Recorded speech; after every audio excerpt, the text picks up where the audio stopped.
Star Fox is probably Nintendo's most popular, unpopular franchise. This series has a weird spot in the company. Star Fox definitely gets more love and attention than something like Earthbound, F-Zero, and Custom Robo, but doesn't exactly rival Super Mario, The Legend of Zelda, or Animal Crossing. Created by Shigeru Miyamoto, the same person behind Super Mario, Star Fox had an immediate impact on the gaming industry for good reason. The first Star Fox game was released on the Super Nintendo in 1993. With much anticipation from fans, Star Fox promised to debut the brand new Super FX chip that was being developed by Argonaut Software. Argonaut's Super FX chip unlocked the potential to develop fully three-dimensional environments in Super Nintendo games. While Argonaut Software was manufacturing that, Shigeru Miyamoto was hard at work trying to figure out what kind of game can best show off the Super FX chip's capabilities. Miyamoto felt that the best decision was to create a space shooter. This, in combination with Miyamoto's ability to create charming characters, led to instant success for the franchise. Sure, Star Fox didn't age well. The graphics are dated, but at the time, this was it. In terms of gameplay, it's my favorite kind. Sweet, simple, and straight to the point. Command the team of Fox McCloud, Peppy Hare, Slippy Toad, and Falco Lombardi in order to stop the evil scientist Andross from taking over the Lylat system. If you can look past the graphical side of things, you'll find that Star Fox is a fantastic linear space shooter, and I gotta be honest, the game is pretty addicting once you get the hang of it. Apart from being a three-dimensional experiment, Star Fox on the Super Nintendo deserves every ounce of praise that it gets.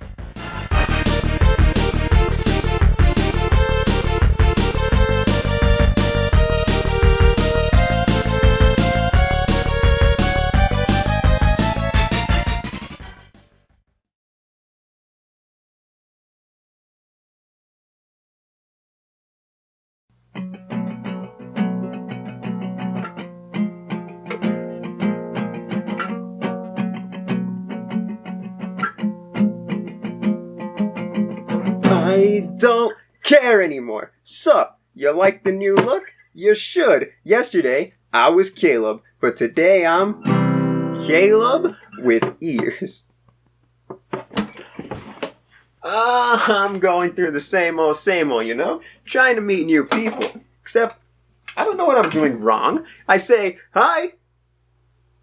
That's where the conversation just kind of ends. I swear, it's starting to happen everywhere I go. It's kind of weird. I was at the drive-thru the other day, ordering food, and the drive-thru people left me on scene. Oh, God. But that's alright.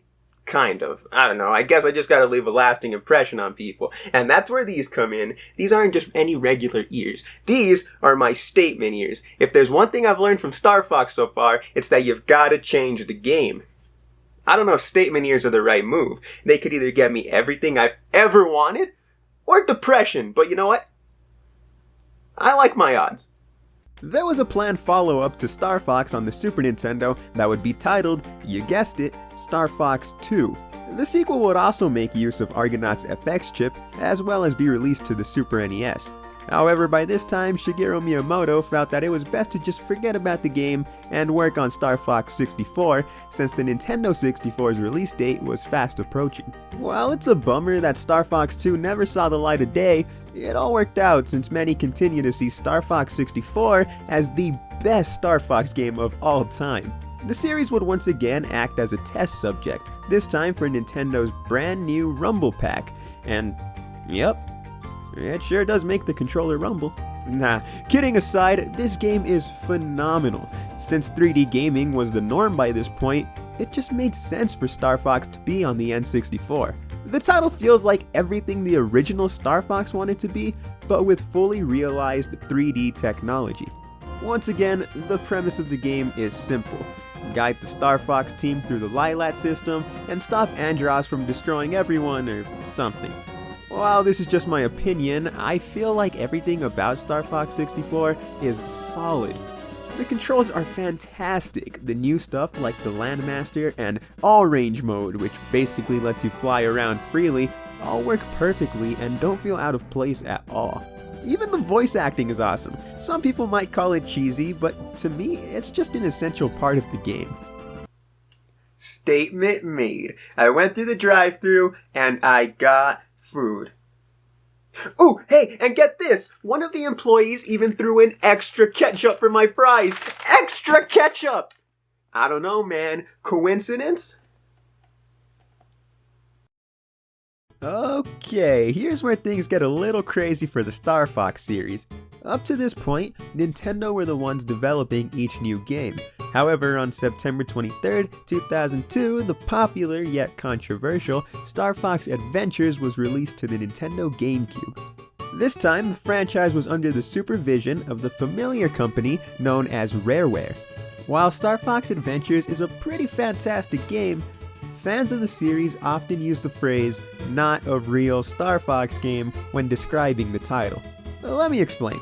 Rareware began development on Star Fox Adventures in 1997, only at that point, the title was originally designed to be a totally unrelated game called Dinosaur Planet.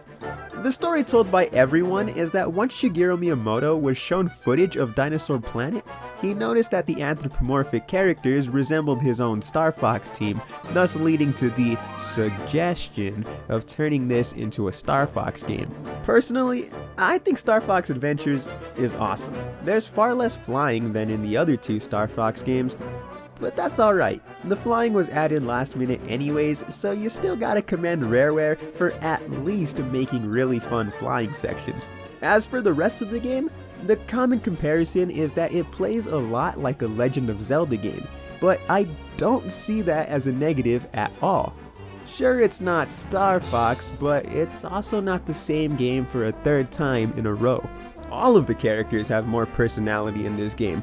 The voice acting is pretty charming and admittedly cheesy, and even the stuff intended for Dinosaur Planet doesn't feel out of place in the Star Fox universe. The new characters feel fresh and welcome, like Prince Tricky, General Scales, and don't even get me started on the fan favorite, Crystal. Oh, well, come on, we're all thinking the same thing. The GameCube was fortunate enough to see a second Star Fox game.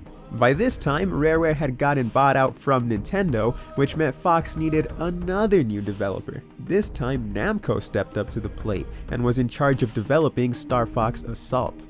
Namco's a company that's mostly known for their arcade-style games, and that's exactly what Star Fox Assault feels like.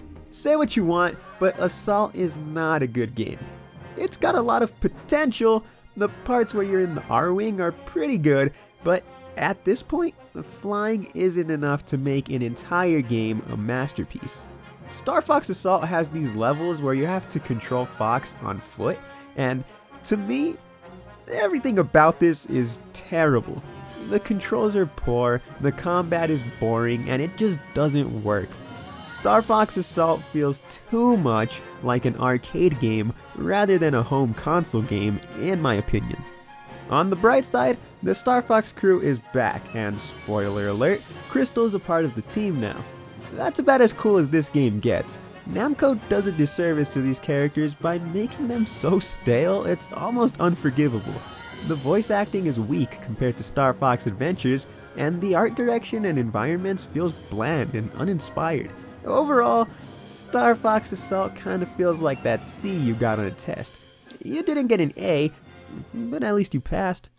Although Star Fox never made its way onto handhelds like the Game Boy, the series would soon get two back-to-back portable entries. Star Fox Command released on the popular Nintendo DS in 2006. The game saw yet another new developer, this time under the direction of Q Games. The other game in question was actually developed by Nintendo themselves, only of course it was, because it's a remake for the Nintendo 3DS titled Star Fox 64 3D. A few years later, to the surprise of many fans, Star Fox Zero was revealed at E3 2015. Another new game meant, you guessed it, another new developer, and oh man, whose turn is it to watch this kid? Platinum Games took a chance on the Star Fox series with little success. I'm gonna go ahead and categorize these three games together and call them the test subjects. Star Fox Command tries its best to make use of the DS's touchscreen, but doesn't do much else. Star Fox 64 3D tries its best to show off the handheld's 3D capabilities, but doesn't do much else. Star Fox Zero tries its best to make use of the Wii U gamepad and the main TV screen, but doesn't do much else. All of these games follow the same Star Fox formula, but with that little gimmicky Nintendo twist. I don't own 64 3D, but I assume it's a good remake. As for the other two, they're just mediocre at best. Both of these games feel like tech demos, you know? Almost like Nintendo created these games to show off what each system is capable of, but never intended to make either one a full game, and honestly, neither of these two feel like complete finished products. Sure, each title does something sorta new, but as games continue to grow, you can only take the traditional Star Fox formula so far before you need to do something new. Uh-oh, Fox, what are you doing? You're supposed to stand out in a good way. You're not supposed to get people to hate you. That's not how this works. Whatever, don't worry. I'm still on your side, and I promise I will not let the same thing happen to me. I mean, how could people not like me? Actually, don't answer that. You know, I won't let you down. The Star Fox series is on an obvious decline. Nintendo tried to make things interesting in 2017 by finally releasing the long-lost Star Fox 2.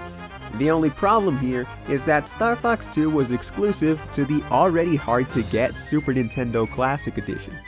Fortunately, Nintendo made the sequel free-to-play on the Nintendo Switch Online service in 2019. I played the game, hoping for some kind of lost gem, but instead I just got sad.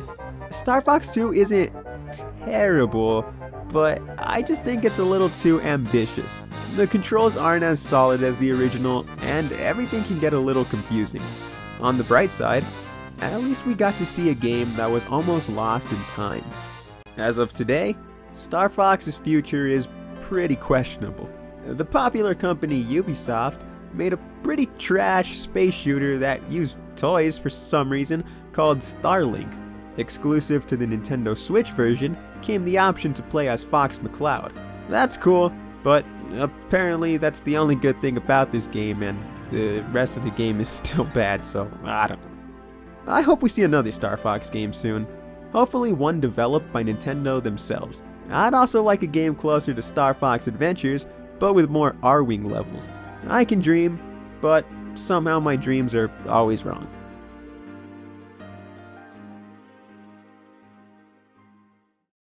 Boy, am I glad that I didn't end up like that loser Star Fox. Imagine getting that much sympathy from people? Couldn't be me. I ain't no charity case. Anyways, these ears have been working wonders. When I go out, I get free ice cream. And I get to skip lines at the movie theaters. It's amazing. Also, a lot of weird stuff has been happening too. Like, for some reason, people stop by my house just to give me cards like these. I'm still not sure what they're trying to tell me. But, oh well, I'm not complaining. It's another one for the pile. Ooh, and get this! A lady came up to me and told me she could make my wish come true or something, and now I gotta meet the Avengers? I don't know. And when she was done telling me that, she handed me this coupon for free Chick-fil-A.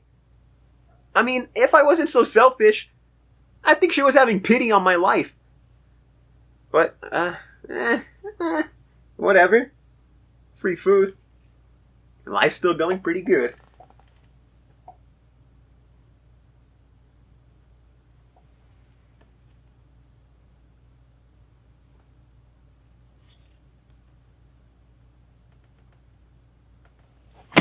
Everyone's been feeling bad for me this whole time? What the hell? There's not even anything wrong with me. I'm just being myself. That cashier wasn't flirting with me. This isn't extra ketchup. This is sympathy ketchup. God, why is it always me?